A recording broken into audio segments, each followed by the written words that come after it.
At first glance, PCB, printed circuit board, manufacturing may look complicated due to its intricate structure having conductive elements, pads, traces, and planes, and components. This system provides mechanical support to electronic parts and links them electrically.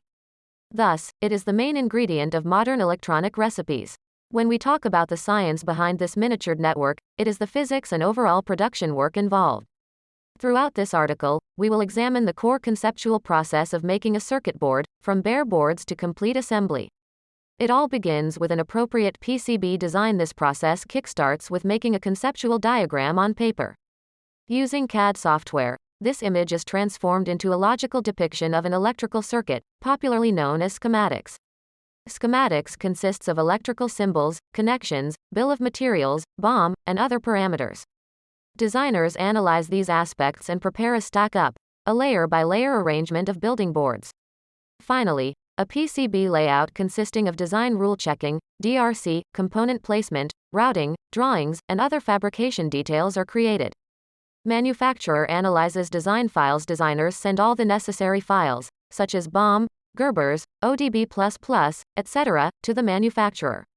The manufacturer checks the feasibility of these files by performing design for manufacturing (DFM) checks. DFM is crucial to visualize practical aspects of boards from their theoretical designs.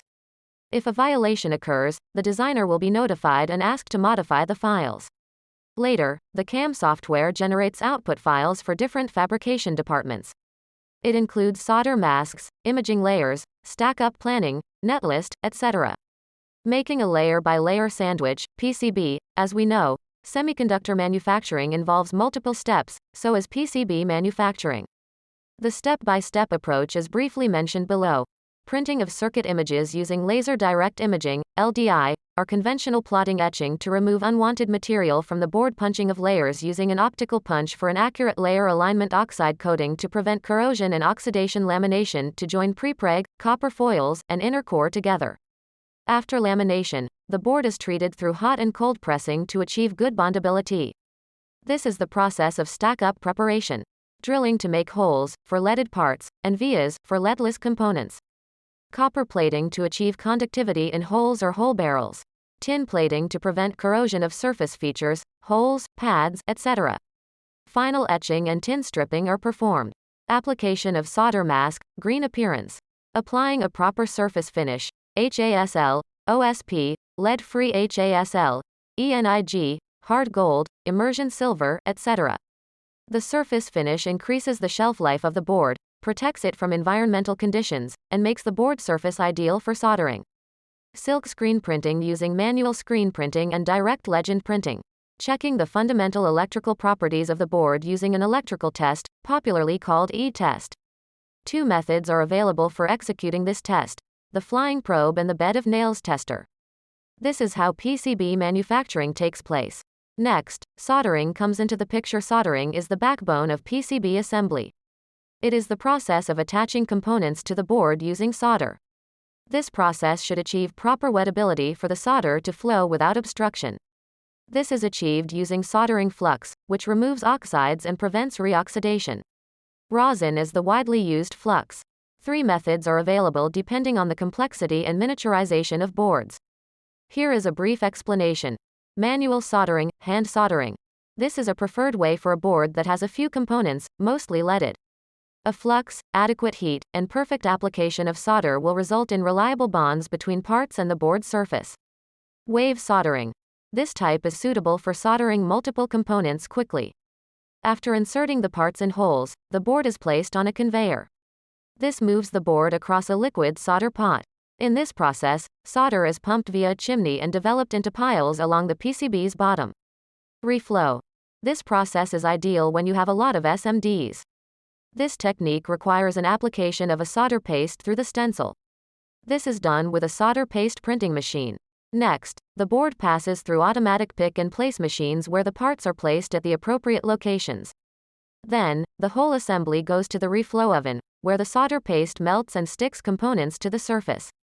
This creates enduring solder joints. Assembling PCBs as a science. The assembled board has to go through inspections now. These boards should be checked for any flaws or defects. Primarily, 3 inspection checks are executed. Manual, visual inspection. This is the easiest way to spot common errors with the naked eye or magnifying glass. This method typically inspects board dimensions, surface quality, condition of solder joints, position of holes, and vias aesthetics. Automated optical inspection, AOI. This inspection is done during each stage of PCB manufacturing. This method captures images and compares them with the existing standard. Here, proper illumination, a machine vision camera, and processing software are crucial. X-ray inspection. This method finds hidden defects in the BGAs, ball grid array, and ICs, integrated circuit. It determines internal geometries, big voids, cracks, and structural compositions. Additionally, it checks for soldering and component defects. Functional test. This test qualifies PCBs as pass or fail. This recognizes factors affecting the reliability of the finished boards. Below are the attributes that are checked during this stage. Signal integrity, power integrity, incorrect voltage, the overall functionality of the board. When the board qualifies for this test, only then is it ready for packaging and shipment. Finally, finished PCBs are packaged and shipped. This might seem to be the least important aspect of all. But in reality, it is the last item carrying a heavy weight. An ideal packaging protects the board from mechanical damages, environmental hazards, mishandling, and electrostatic shocks. Consider the complexity of your board and choose the packaging accordingly. Bubble bag. This is the common packaging required for bare boards. ESD packages. These are silver plastic bags suitable for ESD-sensitive boards. Vacuum-sealed wraps.